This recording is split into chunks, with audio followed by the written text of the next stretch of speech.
उसमें आचार्य परमेष्ठी को आचार्य न कह करके उन्हें वहां पर दो रूपों में गुरु के रूप में व्यवस्थित किया है। दो रूपों में, एक कहलाते हैं दीक्षा गुरु और एक कहलाते हैं शिक्षा गुरु। वहां पर 28 मूल गुणों का वर्णन किया गया और उन 28 मूल गुणों को जो दें, जिनसे हम दीक्षा लें, वो हमारे कहलाते हैं दीक्षा गुरु। फिर बहुत अच्छी बात एक लिखी हुई है वहां पर कि दीक्षा गुरु के अतिरिक्त आपके पास में शिक्षा गुरु भी और हो सकते हैं, और वो शिक्षा गुरु को वहां पर निर्यापक कहा गया है। क्या कहा गया है? निर्यापक। ये शब्द आपने सुन रखा है, बहुत दिनों से प्रचलन में आ गया है और इसका प्रचलन आचार्य महाराज ने बना दिया है। आचार्य महाराज ने एक नई दिशा, जैसे आचार्य महाराज नए नए काम करके गए है ना, तो उन नए नए कामों में बहुत सारे नए नए काम उन्होंने अपने जीवन के अंत तक कर लिए। एक नया काम ये कर लिया कि छुल्लकों को पिच्छी नहीं दी, है ना, वो कपड़े की पिच्छी पकड़े हुए हैं। उसी में एक नया काम और हो गया कि अभी तक कभी भी कहीं पर भी निर्यापकों की उपाधि के रूप में नहीं आता था, वो निर्यापक को भी एक उपाधि के रूप में घोषित करके चले गए। वस्तुतः देखा जाए निर्यापक क्या है, तो आचार्य महाराज की दृष्टि में इसी कुंद देव की जो गाथा है, इसी से उन्होंने निर्यापक की बात सोची। और निर्यापकों के लिए क्या लिखा हुआ है कि वह दीक्षित शिष्य को अगर किसी भी प्रकार से कोई उनका अंतरंग या बहिरंग छेद हो जाता है, छेद माने वह किसी भी तरह से अपने गुणों में दोष लगाते हैं, तो उसे प्रायश्चित देकर के संवेग निर्वेग के वचनों से उसका संवरण करके उसे पुनः उपस्थापित करने का काम ये निर्यापक का होता है। सुन रहे हो? आचार्य महाराज तो सिर्फ नाम देकर के चले गए, बता के नहीं गए किसका क्या काम है। बहुत सी चीजें उनके अंदर ही रह करके चली गई, और वह चीजें जो उनके ही अंतरंग में रह करके चली गई, अब हम ये तो नहीं कह सकते हैं कि उनके अंतरंग में और क्या क्या था। तो आगम की दृष्टि से जब हम देखें तो आगम में निर्यापक का मतलब क्या कहा गया?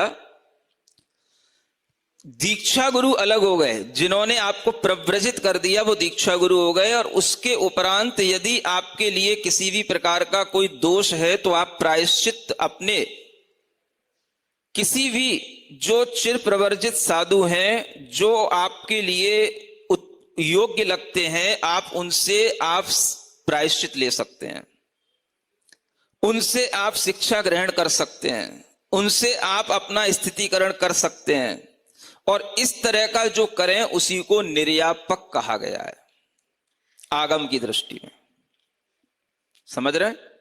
निर्यापक माने यापन करने वाले, जो और नए शिष्य होते हैं उनका यापन करना। यापन माने जिसे आप लोग कहते हैं उनके जीवन को आगे बढ़ाना, उनके जीवन को आगे चलाना, उनके जीवन में आने वाली अनेक बाधाओं को दूर करते हुए, उनकी मनः स्थिति को अच्छा बनाते हुए, उन्हें अच्छे संस्कार और शिक्षाओं से ओतप्रोत करते हुए उन्हें आगे बढ़ाने का काम जो किया जाता है वो निर्यापक कहलाते हैं। सुन रहे हो? पहले कई लोग हमसे पूछ चुके निर्यापक क्या होते हैं, हमने कभी अपना कोई वक्तव्य नहीं दिया। समझ आ रहा है? यहां तक कि अभी जब कुंडलपुर में बैठे थे तब भी संघ के बीच में चर्चा हुई निर्यापकों के क्या कर्तव्य होने चाहिए, क्या मतलब है जो आचार्य महाराज कह करके गए, तब भी मैंने अपना मुंह नहीं खोला। आज बोल रहा हूं। आज मैं सिर्फ आगम की बात बता रहा हूं। यानी निर्यापक ये पद नहीं था, ये निर्यापक अपने आप में गुरु महाराज के अलावा, जिन्हें दीक्षा गुरु कहते हैं, उन दीक्षा गुरु के अलावा जो कोई भी मुनि महाराज इस तरह का काम करते हैं वो निर्यापक की श्रेणी में आते हैं। निर्यापक का पद की घोषणा ये आचार्य महाराज ने इस शताब्दी में करके एक नए पद की घोषणा कर दी है। ये पहले पद के रूप में था, ऐसा नहीं कह सकते। जो कोई भी साधु इस तरह का काम करते हैं वो निर्यापक ही होते हैं। लेकिन आचार्य महाराज ने जब घोषणा कर दी तो वो एक उपाधि के रूप में हो गया। लेकिन आगम की दृष्टि से जब हम देखते हैं तो वह आगम की दृष्टि से जो साधु इस तरह से शिक्षा के संस्कार देते हुए, प्रायश्चित आदि देते हुए शिष्यों को मजबूत बनाते हैं, उन्हें उस मोक्ष मार्ग पर स्थिर किए रहते हैं, वो सब निर्यापक का कार्य करते हैं। ये उस गाथा की टीका से, जयसेन महाराज की टीका से ये अर्थ उससे निकल रहा है। तो निर्यापक का काम क्या होता है? छेद यो, दो प्रकार के छेद होते हैं, अंतरंग और बहिरंग। दोनों प्रकार के छेद यो प्रायश्चित्तम दत्वा, दोनों प्रकार के छेद हो गए तो प्रायश्चित देके, ये मैं वो पूरी टीका की लाइन पढ़ के सुना रहा हूं आपको, जयसेन महाराज की जो टीका है। प्रायश्चित्तम दत्वा छेद यो संवेग निर्वेग विशेष शब्द ही संवरणम कृत्वा, संवरणम ये कुर्वन्ति ते शिक्षा गुरुव श्रुत गुरुवश्च, ऐसे दो शब्द दिए वहां पर। संवेग के वचनों से और निर्वेग के वचनों से उनका संवरण करते हैं। संवरण का मतलब, संवर माने रोकना, उनकी क्रियाएं गलत हो रही हो उनको सही करना, उनका मन गलत हो रहा हो उसको संभालना, इसका नाम क्या है? संवरण करना। ये संवरण शब्द दिया वहां पर। किससे? संवेग के वचनों से, निर्वेग के वचनों से, है ना।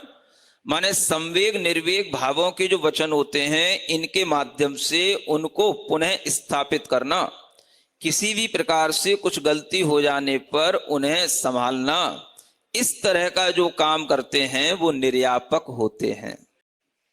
तो निर्यापक का मतलब क्या होता है? उन साधुओं का यापन करना जो आचार्य महाराज ने दीक्षित कर दिए हैं, लेकिन सभी पर ख्याल आचार्य महाराज नहीं रख सकते हैं, क्योंकि उन्हें आगे भी और बहुत सारे काम होते हैं। तो संघ के अनेक लोग इस तरह का जब ये कार्य करते हैं तो उसके माध्यम से उन शिष्य समुदाय का यह आगे निर्यापन होता रहता है। माने निर्वहन जिसको कहते हैं, उसी को निर्यापक कहते हैं। निर्वहन, है ना। उनका उस तरह से धर्म जो आचार्य महाराज ने उन्हें मूल गुण दिए हैं वो उनके आगे बढ़ते रहें, चलते रहें, इस कार्य को करना। अब यहां पर जब हम देखते हैं तो यहां पर आचार्य परमेष्ठी ही दीक्षा दे रहे हों ये जरूरी नहीं है। यहां पर दीक्षा जो देगा वो दीक्षा गुरु कहलाएगा। ऐसा कोई नियम नहीं है कि आचार्य परमेष्ठी ही दीक्षा देते हैं। आचार्य कुंद के भी ग्रंथ को देख करके, प्रवचन सार की चारित्र चूलिका को देख करके ये आप अच्छे ढंग से समझ सकते हैं। और जब आचार्य महाराज को दीक्षा दी थी तब आचार्य ज्ञान सागर जी नहीं थे, तब वो मुनि ज्ञान सागर ही थे जब उनको विद्याधर को दीक्षा हुई थी। आचार्य वो बाद में बने थे। तो इसमें कोई भी तरह की विसंगति नहीं है।